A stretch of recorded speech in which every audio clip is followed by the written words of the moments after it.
It's always such an honor and a privilege for me to have you tune in, listen in, and also comment and even get to my inbox, get to my messenger.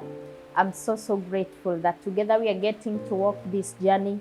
Together we began a journey of healing. But above all, I tell you and I assure you that we are not the healers, but God is. The great physician is definitely the healer.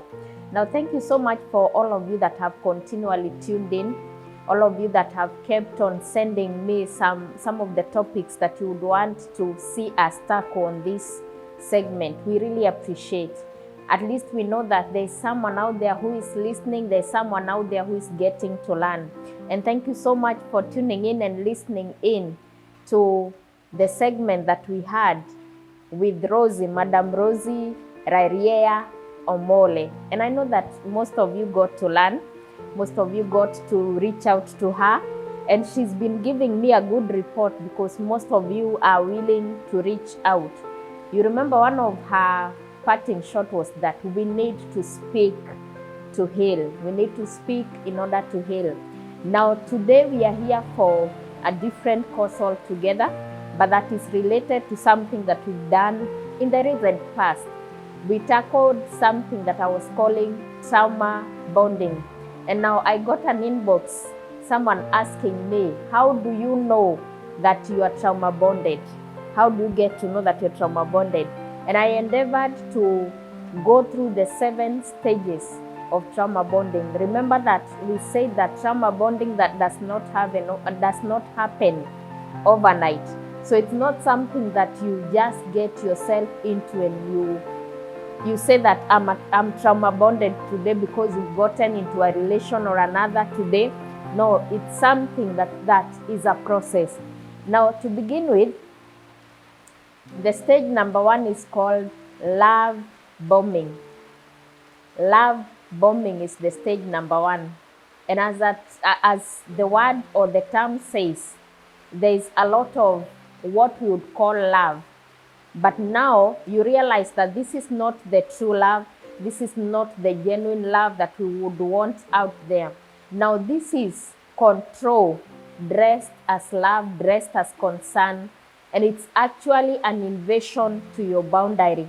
Now I don't know how many of us have gotten into a relation and maybe we are thinking that I have gotten the one that God kept for me.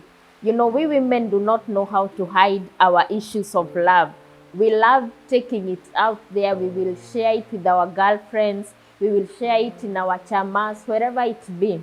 We have to enjoy our good moments. Now, when you've gotten into a relationship and all manner of love and concern in quotes is being dished out, I'm not telling you to be pessimistic, but it's good to be cautious.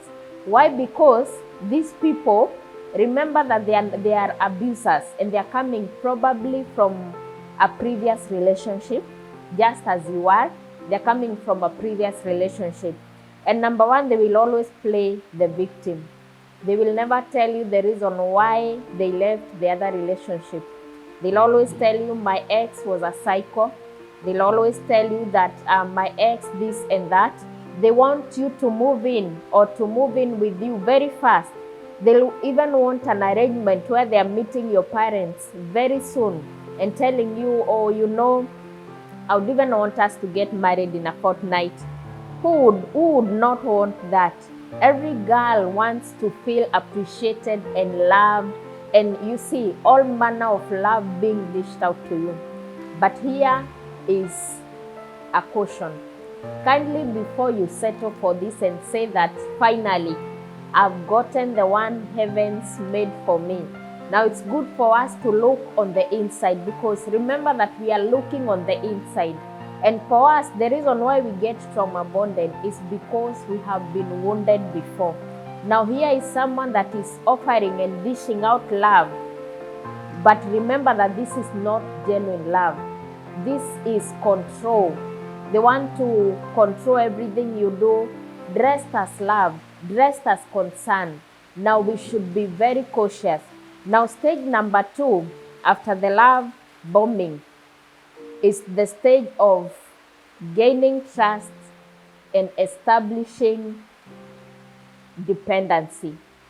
Gaining trust and establishing dependency.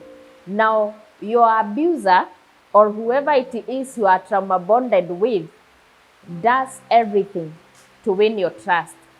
Now, after they've won your trust and you can also trust them, you feel that you can depend on them because they are offering the love and they are offering the validation and the approval that most of us are lacking, and that is what we are looking out for. Now, when you find someone that is offering you the love and offering you approval and even validation, who would not want to settle for this anyway? Now, you know that you can feel safe.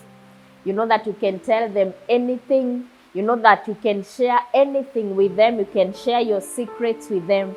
But little do you know, little don't you know that it's only a trap. They are dragging you into their net without your knowledge. Now, number 3 stage, now the game changes. But at this point, we may not know that the game has changed. It shifts to criticism. Now, whatever love and validation and approval they were giving you, they start withdrawing it. They start reducing the dosages. And they start criticizing you for basically everything. They start faulting you for everything. They start faulting you for your personality, your relationships, the place you're working at. You know, they will fault you for basically everything. Now, remember, they've reduced the dosage of love. But because you're in this, you're thinking that probably the honeymoon phase is quickly over. It is two people getting to know one another. Now, when it shifts to criticism, open your eyes. Stage number 4 is the stage of manipulation. Now, by the time we are getting here, the stage of manipulation is where you have seen something happening, but you want to think that probably your brain is playing games on you.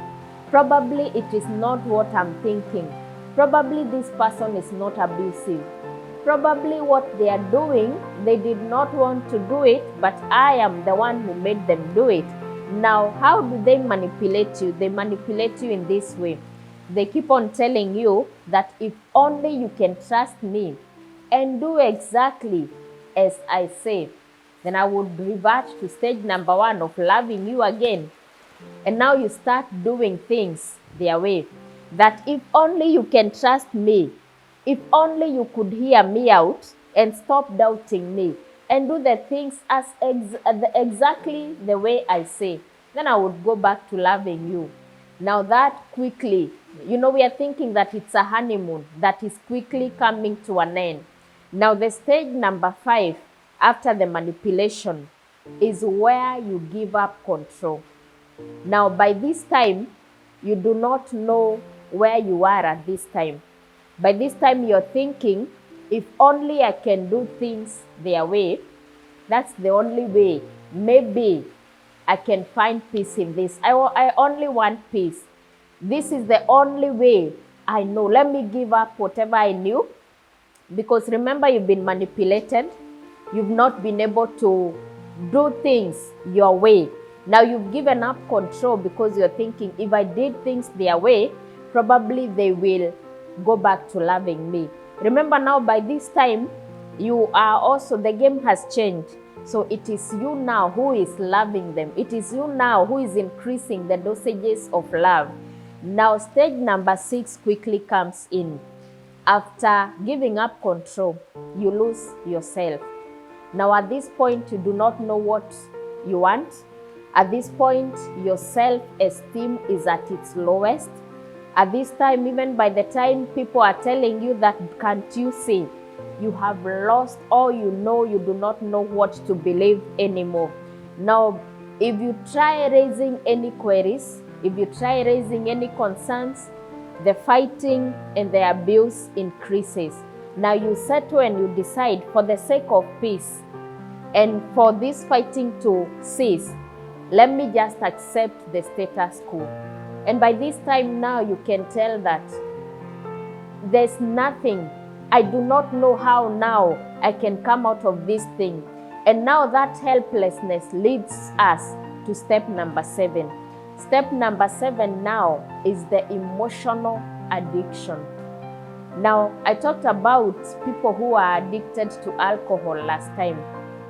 I've never been an addict, but I've dealt with addicts. Now, one of the things that an addict will tell you, either an addict of love or an addict of anything, they will tell you, it's not that I want it, but I do not know how to survive without it. This thing or this person has already mastered you, and they've made you their slave. Now, you can see all these things, the red flags, the whatever flags they are, you can see all of them. But by this time, there's nothing you can do. You cannot survive without these people. That is what the brain is telling you. Because remember, there is some learned helplessness, that I am so sunk within this relationship, I cannot do anything. Now remember, they're even controlling you. So by this time, you cannot even reach out. So you're thinking, if I decide to go, where am I going? These people have been providing the love. They've been providing the validation. They've been providing anything that I ever wanted. And they made me feel as if I'm in heaven, here on earth. So where do I go to? Now, those are the 7 stages of trauma bonding. Now, I always tell us that it is important for us to sit down and look within, because we are the only people that can help ourselves. We are the only people that can look within genuinely and say, enyewe, this is where I am at. Enyewe, this is where I have been. Look within, reach out for help. Now, I said last time that our brains have a way of attaching meaning to some things. Now, if the brain is used to getting some love and some approval at some various times, the brain gets into what is called an intermittent mode. Now, for those of us that have engaged in the intermittent fast, we will know what it does to us, that once we do the intermittent fasting, there are some suitable results. There are some suitable effects that it gives us. Now, this intermittent mode of the brain is what is keeping us in those trauma bonding, because at some point we've gotten love, we've gotten approval, we've gotten validation at unexpected, at unpredictable times.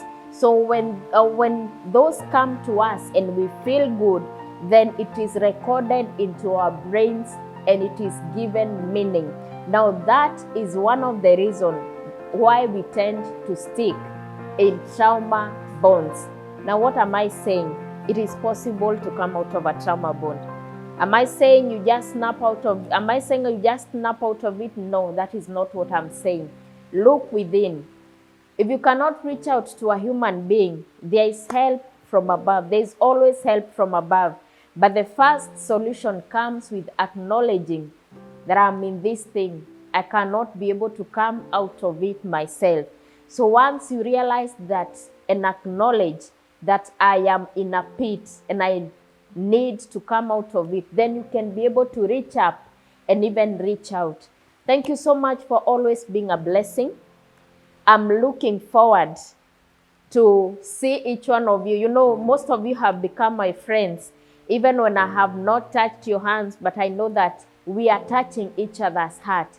And I look forward to seeing more of your testimonies. I look forward to hearing and answering more of your questions. You've been such a blessing, and we are making such an army of women that are healing. Now, one of the things we said that if we do not conquer, if we do not heal from the various wounds that we've gone through, then we are bound to transfer the same to our children. Now, why don't we unite as we heal? Why don't we unite as we call on heavens, as we reach out to specialists and professionals that can be able to walk a journey with us? You're such a blessing. And I always tell you, if you've not subscribed, go and hit the subscribe button. Go and follow our page, Shiko Waini on YouTube, Shiko Waini on Facebook.